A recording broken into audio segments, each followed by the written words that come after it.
Bonjour, bienvenue sur Comment fait-on, je suis heureux de vous retrouver pour une nouvelle recette. Aujourd'hui, nous allons réaliser ensemble des coquillettes à la vénitienne. Vous allez voir, c'est une recette de pâtes, sans prétention, mais vraiment très simple à faire et qui est délicieuse. En plus, vous allez pouvoir faire manger des légumes à vos enfants tout en leur donnant des pâtes et du jambon. Donc, vous avez les ingrédients directement sur la vidéo, donc si cela vous intéresse, c'est parti! Alors, juste pour préciser, avec cette recette, je n'ai pas la prétention de vous apprendre grand-chose. C'est plus le genre de recette qui donne des idées sur ce que l'on peut manger et puis les associations que l'on peut faire. Parce que franchement, sur le principe, c'est franchement très simple. Donc, on va commencer. Et d'ailleurs, en parlant de ça, je vais probablement en faire plusieurs, assez souvent des vidéos comme ça, parce que c'est souvent ce qu'on cherche. Moi, le premier, quand j'ai envie de cuisiner, je dis tiens, j'aimerais bien faire ça, mais avec quoi je pourrais le mettre, puis d'avoir des idées. Des fois, on sait plus trop quoi faire, donc voilà, ça, c'est le genre de vidéo qui servira à ça. J'ai donc mis, pour cuire mes pâtes, à chauffer de l'eau dans laquelle j'ai rajouté du gros sel. J'ai laissé l'eau arriver à ébullition, comme vous pouvez le voir. Ça commence à arriver, là c'est bon. Je vais mettre mes pâtes. Il faut toujours avoir un grand contenu d'eau pour les pâtes. Alors là, j'ai vraiment mis beaucoup d'eau. Et puis, vous voyez, là, j'ai mis mes pâtes. Je vais attendre une petite minute que l'eau reprenne, et puis je vais les mélanger. Et moi, la cuisson est de 7 minutes, et pendant les 7 minutes, je vais les mélanger 2-3 fois de façon à ce qu'elles ne collent pas. Et pour les mélanger, rien de plus classique, vous voyez, une cuillère en bois. Vous voyez, il suffit juste en fait de faire tourner un petit peu l'eau, et puis ça permet aux pâtes de se décoller. Allez, c'est parti pour 7 minutes pour moi, et puis après, on égouttera les pâtes dans une passoire, très classique, hein, la façon de faire les pâtes. Pendant ce temps-là, je vais vous montrer comment je découpe le jambon. Juste avant que l'on s'occupe du jambon, je vais vous parler des petits pois. Alors, si vous êtes courageux et que vous préférez les petits pois secs, dans ce cas-là, mettez-les sur le même principe que pour les pâtes. Vous faites chauffer de l'eau, vous mettez vos petits pois dedans et il faut facilement les laisser cuire 20-30 minutes. Hein. Les petits pois, ça prend un petit peu de temps. Moi, je sais que la majorité d'entre vous qui regarderont cette vidéo n'auront pas forcément le courage ou en tout cas pas forcément le temps de cuire en plus les petits pois, et vous les prendrez donc en boîte. C'est ce que moi j'ai fait. Je les ai donc égouttés. Peut-être le seul problème des petits pois en boîte, c'est que déjà ils sont un petit peu plus petits et puis ils sont un petit peu plus fragiles. Donc quand on fera le mélange dans un premier temps avec le beurre, et puis après quand on mélangera l'ensemble, il faudra vraiment y aller tout doucement. Mais ça marche très bien. Et puis, l'avantage aussi des petits pois frais, j'aurais tendance à dire, c'est qu'ils sont beaucoup plus verts et question déco, c'est quand même mieux.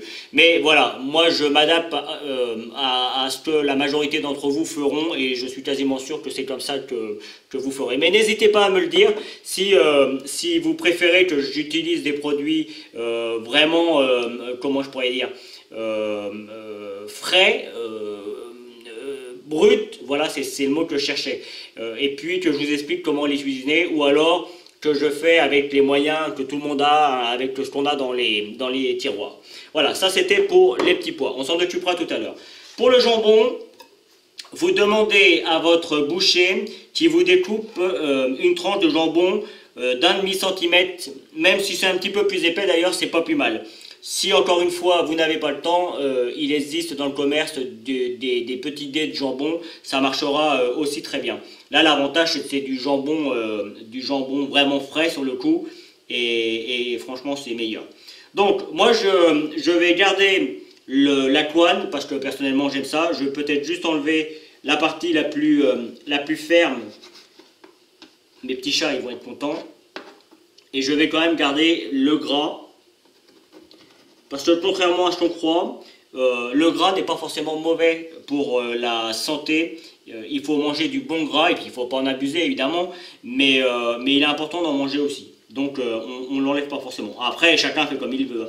Et puis après, vous voyez, je vais venir faire des petites bandes. Alors je ne vais pas faire tout le jambon, je vais juste en faire 3. et vous allez comprendre le principe. Hop, je pousse ma tranche de jambon. Hop. Alors le boucher devait sans doute arriver à la fin il a tendance à se défaire un peu. Et c'est plutôt bon signe d'ailleurs pour le jambon. Et puis vous voyez, après, hop, je le fais dans le sens inverse, et puis vous voyez, ça fait des petits dés. Et ce sera joli, en plus c'est facile à manger, et ce sera joli dans notre assiette. Le gras, hein, c'est lui par contre, il apportera du goût. Question esthétisme, ça se mélangera avec les pâtes. N'oubliez pas, hein, vos pâtes, hein, de les remuer de temps en temps. D'ailleurs, je vais le faire, puisque je suis là et que je vous parle. Hop, voilà. Donc vous avez compris le principe pour le jambon. C'est pas compliqué, on fait comme ça, jusqu'à ce que tout le jambon soit découpé. Allez, à vous de jouer. Alors, hop, j'ai mis du beurre, un tout petit peu de beurre dans une casserole. Et je vais juste faire revenir mes petits pois, sans trop, vous voyez, je vais les mélanger, mais sans trop les casser. En fait, là, je cherche juste à les chauffer et à les imbiber un petit peu de beurre. Ça nous évitera d'en rajouter dans nos pâtes après.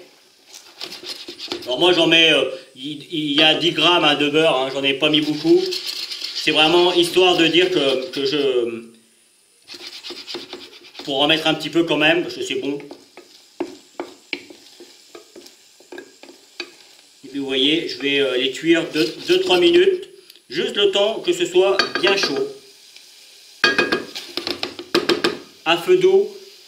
Et on laisse ça pendant, je vous dis, là je vais encore laisser pendant une petite minute, et puis j'aurai plus qu'à à monter l'ensemble. On arrive quasiment au terme de la recette, vous pouvez le voir, c'est pas compliqué, vous voyez mes pâtes, elles sont bien, moi elles sont un petit peu plus cuites que al dente, parce que moi j'aime bien quand elles sont fondantes. Après, libre à vous de les faire comme vous voulez, mais vous voyez, elles ne collent absolument pas.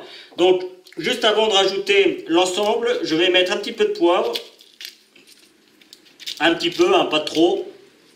Faut pas non plus que ce soit trop poivré.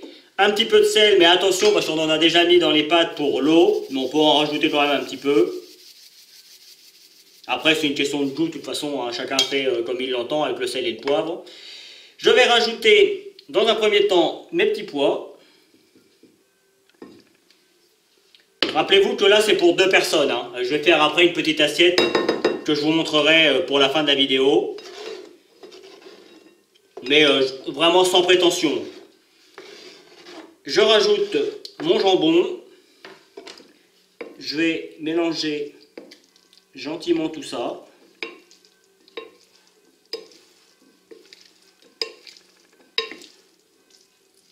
Alors, encore une fois, moi je mets une certaine quantité de jambon, une certaine quantité de petits pois. Faites-le une première fois et puis si vous considérez que ça manque un petit peu de jambon, vous pouvez toujours en rajouter. Ou si vous souhaitez un petit peu plus de petits pois, vous pouvez toujours en rajouter. Et sachez également que je vais rajouter, et ça je le mettrai pour la fin de la vidéo, je vais rajouter un petit peu de sauce tomate. Je vous donnerai la recette à la fin, je ne vais pas le faire devant vous, hein. La sauce tomate c'est assez simple à faire en réalité. Et puis en plus c'est facultatif, mais c'est pas mal d'en rajouter dans l'assiette en plus de tout ce que l'on a déjà mis. Et si vous n'avez pas le courage de faire votre sauce tomate, ou si ce n'est pas l'époque et que vous n'en avez pas conservé de l'été, eh bien vous pouvez toujours en acheter dans le commerce.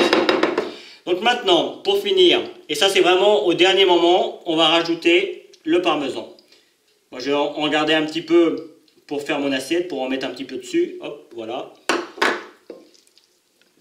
Et c'est important vraiment de servir ça bien chaud. Hein. Bon là, moi je prends mon temps parce que je vous explique en même temps. Et si vraiment il faut que je le passe un petit peu au micro-ondes, ben, je le passerai un petit peu au micro-ondes, c'est pas très grave. Mais le but c'est vraiment que ce soit bien chaud. Même si vous allez voir qu'on a quand même le jambon qui lui est froid. Et ça fait un petit contraste, c'est pas mal. En tout cas moi j'aime bien. Ben, après, encore une fois, c'est vraiment une question de goût. Hein. Mais si vous êtes en train de regarder cette vidéo, c'est que vous aimez les pâtes, vous aimez le fromage, vous aimez le jambon. Vous aimez les petits pois. Allez, voilà. Voilà. Il n'y a plus qu'à faire le petit montage. Je vais faire un petit montage dans une assiette comme ça. Je ne vais pas le faire devant vous parce que franchement, encore une fois, je ne veux pas m'embêter. Et puis je vous retrouve pour la fin de la vidéo. Voici ma petite présentation. Alors évidemment, libre à vous de faire autrement. Et puis en règle générale, hein, ça va directement dans l'assiette. Et comme c'est très bon, ça se mange très vite. Alors c'est vraiment une recette, une petite recette sans prétention. Mais je peux vous garantir que non seulement vos ados vont adorer ça, ou vos enfants vont adorer ça, parce que il y a des pâtes, il y a du jambon, il y a de la sauce tomate. Et en plus, vous allez leur faire manger des légumes avec les petits pois. Donc c'est tout bénef. Voilà. Vous avez certainement dû voir apparaître les liens qui vont vous permettre d'aller sur Twitter, Facebook, Instagram, n'hésitez pas. Et puis juste après, je vous donne la recette de la sauce tomate, hein. C'est très simple à faire, la sauce tomate. Et puis vous pourrez également vous abonner à ma chaîne YouTube si vous ne l'avez pas encore fait. N'hésitez pas, je vous en prie, allez-y, abonnez-vous. Et puis vous pourrez également aller sur mon site www.commentfaiton.com où vous retrouvez l'ensemble de mes recettes, que ce soit en cuisine, en pâtisserie, en viennoiserie. Il y en a pour tout le monde, il y en a pour tous les goûts. Encore une fois, là encore, n'hésitez pas, allez-y. Voilà, à bientôt sur Comment fait-on. Vous pouvez maintenant vous abonner à ma chaîne YouTube en cliquant ici. N'oubliez pas la petite cloche pour les notifications pour recevoir toutes mes vidéos. Vous pouvez aller sur mon site www.commentfaiton.com où vous retrouverez l'ensemble de mes recettes. C'est ici et je vous donne deux autres recettes, soit qui correspondent à la recette que je viens de vous donner, soit qui est utile pour la recette que je viens de vous donner. À bientôt sur Comment